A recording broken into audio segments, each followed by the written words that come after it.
All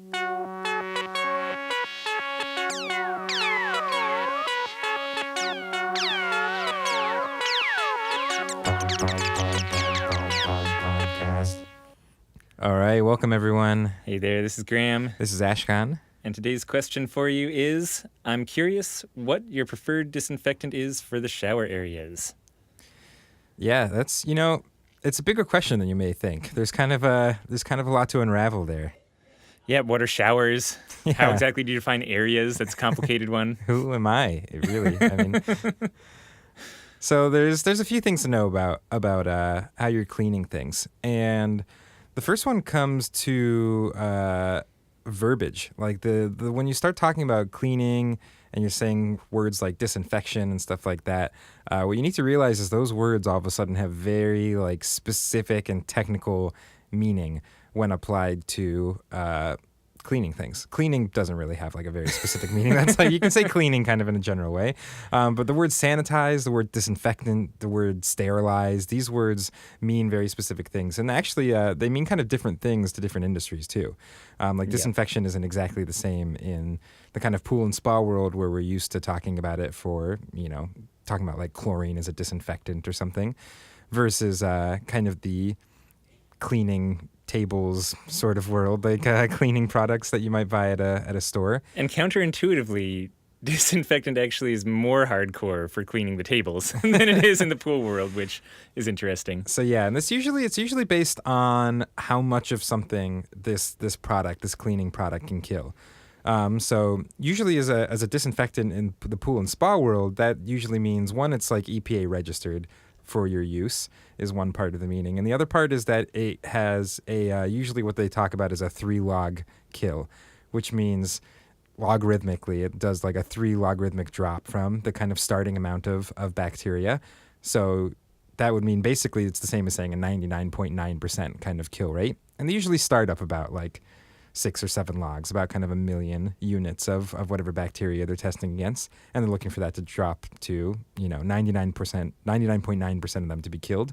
And that's kind of considered disinfection in the pool and spa world. But when you get to cleaning products that you'd buy from a store, you can look at the labels for all this stuff, but usually what you'll see is disinfection's even more hardcore. It's usually a 6-log reduction. So basically everything, like from the amount that is on there to begin with, you want all of it to be killed. Yeah, almost as close as measurable. They're trying to get to 100%. And it's because you're using these in places where you have raw meat lots of times and actual food that's on surfaces, and also for hospitals, where there's some serious bugs and there's people who are constantly sick and at risk of getting sick around there. So the hard surface wipe level, they're really just much more stringent, I guess, about making sure they're getting as close to that 100% mark before they even are allowed to use that term to market. And, they'll refer to sanitization as kind of what disinfection is in the pool world. Like that's that kind of like 3-log drop, the 99.9% kill. And so what's important to know when you see these words, and oftentimes they're, like I said, they'll define them themselves in the paperwork, is that you want to actually look at the documentation that comes with whatever cleaning agent you're using. Because in that document, they're going to tell you all sorts of useful information that you're going to need to know to use this product appropriately. And some of them is that the MSDS sheets? Is that the name for those things? I don't think so. like the Makes sense, yeah. So like the MSDS sheets contain information about proper storage, proper handling, and stuff like that. But they may not. I don't know if the MSDS sheets also are required to contain information about like kill rates and things like that. Uh-huh. So they're usually like these products will have kind of other documentation that you can look at. Gotcha. And regardless, that makes sense. I mean, if you're making any kind of claim on the product itself, like kills 99.9% somewhere on their website or in their tech department, they have to have the actual tests proving that. So like specifically, the easiest thing to look for when you're going to the store, and kind of probably what you do want to be looking for, is a hard surface disinfectant. So, something that's made for cleaning hard surfaces and something that's powerful enough to be a disinfectant. And like that sounds really intense, but this is pretty much like every product, the big brand name product you can think of is this, like Windex and Well, Windex has one. Windex by itself is not a Right. So like all these, Yeah. like if you go to the cleaning aisle in your grocery store, a lot of stuff you see there is going to be a hard surface disinfectant and registered with the EPA. So you're looking for an EPA registered hard surface disinfectant. And at the point that you're getting something like that, those companies have had to, jump through all sorts of hoops to be able to list stuff like that on there. And they've had to test things. They actually have to list, this is the most hilarious thing I found out learning about this, is the companies have to list like every application that their cleaning product should be used for. So you can actually find their like EPA listing. They're like, yeah, like you could wipe off tables with this and chairs and like playground equipment and like a toothpick holder and little toy trucks. Yeah, like the handle of your toothbrush. Legos. And like, they just have huge lists. Like literally some people were paid to sit in a room and like actually be like, well, yeah, this could probably clean like the legs of chairs. Like this seems What else has a hard surface? Yeah. So it's really silly. If you're not doing anything on a nice Sunday afternoon, you can read through this. But there's other really important information to read when you're looking at this documentation, and some of it is like you do want to know proper storage, which ranges from temperatures to what to do if this gets in your eyes or on your hands, or how much is dangerous to breathe in. There's all sorts of kind of actual safety information that is definitely worth using if you're going to be using this every day to clean your float center. And just as a side note, too, that goes for any chemical that you're going to have in your float center, too. Having all of those MSDS sheets with emergency information for what happens if one of your employees has salt in their eyes and accidentally drinks something is really important to have on hand. So, good strategy for everything that you have in there. So yeah, the other big part of this, so that's one part, right? Make sure you're buying the right product, like something that is EPA registered, is called a certain thing, a hard surface disinfectant, and kind of meets these certain requirements.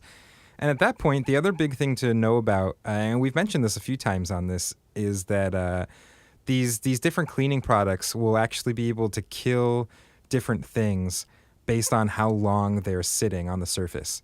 So if you just spray things on and wipe them off immediately, like you don't actually end up killing the things that you think you do. Or, in the case that you're looking for that quote unquote, disinfectant level, like that level of disinfection comes with some directions in the paperwork that says, well, you have to let it sit for this length of time for it to actually be a disinfectant. And it's not exactly straightforward, unfortunately, because also how long it takes to kill different microorganisms are different based off of what you're trying to kill, and they can be like vastly different. Like some things are just way easier to kill than other things.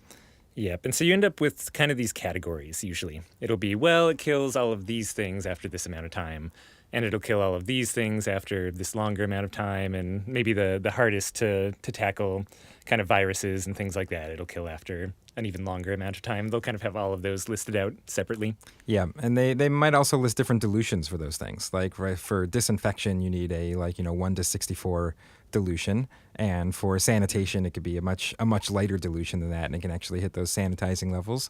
So there's kind of like a number of different variables that they'll have listed in their spec sheet.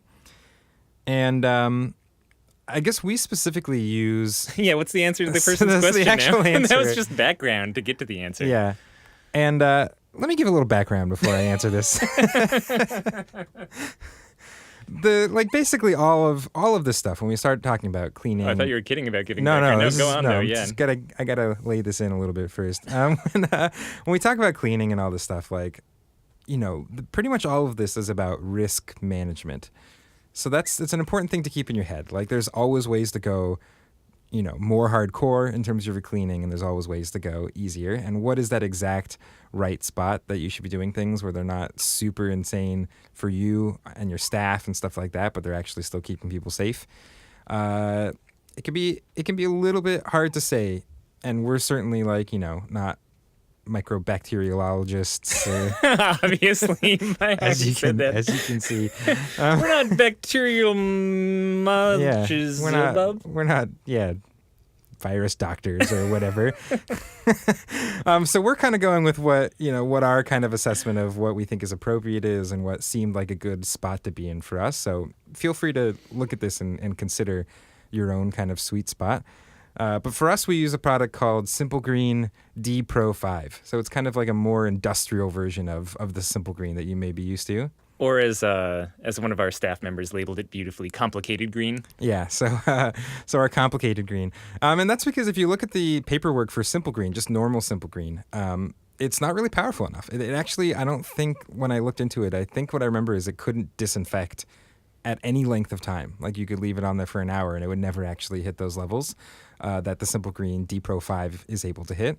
So we needed something slightly more robust, and specifically, I kind of made the judgment that we weren't necessarily going for disinfection between every single floater. And disinfection with this product, Simple Green D Pro 5, it's 10 minutes. So you'd have to leave it on for 10 minutes during each of your transitions to actually hit levels of disinfecting various viruses and stuff like that. But for some things, it's okay for disinfection after just a minute or two, right? It lists like a very small list. Like it Okay. can disinfect like 2 things after a minute is what it lists in its paperwork, and then after 10 minutes, it has a list of like 40 or 50 different microorganisms and things like that. So you know, we decided that was maybe a little bit too intense, and I don't know if that's exactly the right decision. It was just a judgment call. You can look around at the world and see what other businesses are doing. You know, obviously a hospital is probably going to be doing something more intense than that. But like, you know, if you go to the gym and you go to the shower in the gym, there's no one coming and like spraying anything down between every single person who's using the shower stall. Mm-hmm. So there's obviously kind of a spectrum there of how well cleaning is happening from place to place. And so what we'll do is we follow the instructions on there. It's got a little bit of instructions for hitting that sanitization level, which happens to be 1 minute. And it's even at a lighter dilution than what we're mixing it to, because we're mixing it for kind of the disinfection dilution. So after 1 minute, you know, we're spraying it on any surface that someone has made contact with. Handlebars, light buttons, shower handles, and the floor, so that people walking barefoot will be okay. And that's what we're doing in our transitions. We're letting that sit for 1 minute. And specifically, like, we'll spray it, then we'll go grab all the stuff in the room and, like, take it back to our back room and grab all the new materials we need for the room. And by the time we get back there, it's pretty much been a minute. So we're kind of being strategic about not just standing there and watching it sit for a minute. And a small little note, too, just on the implementation of that, especially in the shower area where lots of times you'll end up with kind of puddles of water after people have been in there. Doing a little dry up, like spraying it directly onto just sitting water, as you can imagine, just has the chance to dilute it more and not actually get down to the hard surface for the disinfecting. So, yeah, definitely doing a little dry pass. Make sure that there's not just a puddle of sitting water that you're spraying on top of and then go to town. And then after the minute, we'll wipe it off, and you know, that's what we do for our transitions. But then what we do at the end of the night in each room is we use the same product, but we let it actually sit there for the 10 minutes to hit its disinfection levels. And also for things like our sandals that people are using, we're doing the same thing. We're spraying that product on it and actually waiting the 10 minutes for it to hit its kind of proper disinfection. And so when we do have time and on a less frequent basis than a transition, we're taking that same material, that same cleaning agent, and taking it to its kind of next level. Yep. So with the sandals and neck pillows, we do that outside of the rooms too. So we kind of do this full swap out method of getting everything out of our float rooms. So neck pillows and sandals are part of that, and those will get sprayed down and disinfected. And because they're fully swapped out and there's clean ones in there, the ones that the previous person used can just sit above our sink and get that 10-minute kill time. So we're able to achieve that every time.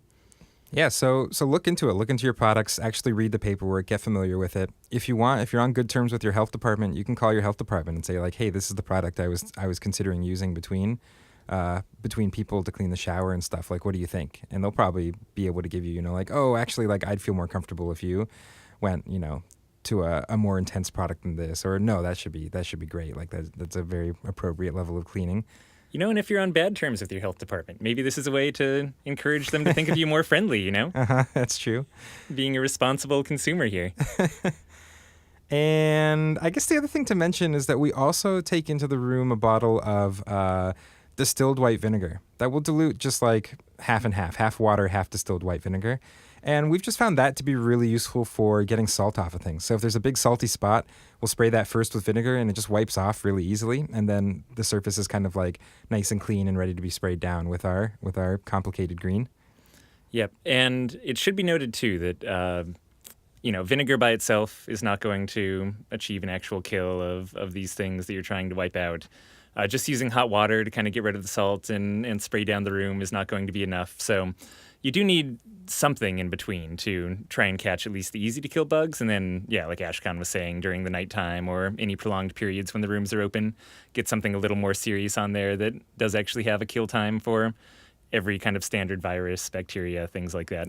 Yeah, and I'd really not recommend making something yourself. Sometimes I'll hear people all right, I already got this hydrogen peroxide for the tanks. Maybe I'll just put that in a spray bottle with some water and mix it myself. And it's just the amount of inconsistency with your kind of backroom laboratory you got going there, making these cleaning products is probably not what you want. You probably want bleach and ammonia. I mean, what could possibly go wrong? Yeah, so I'd really recommend buying an actual labeled product that again has an EPA registration, has been through this, has documentation, has kind of tested information that you can base this off of. I think that's very solid advice. Yeah, don't just go mixing chemicals in your back room. Or the spit polish is a good method too. Spit something on there, get a little elbow grease in. I was gonna say elbow grease is actually EPA registered. So, all right. Yeah, that should be a really intense answer to your question. So, lots of background there. And if you have any more simple questions with complicated answers, feel free to go to floattanksolutions.com/podcast and send them our way. Yeah. Talk to you guys later. Bye. Later.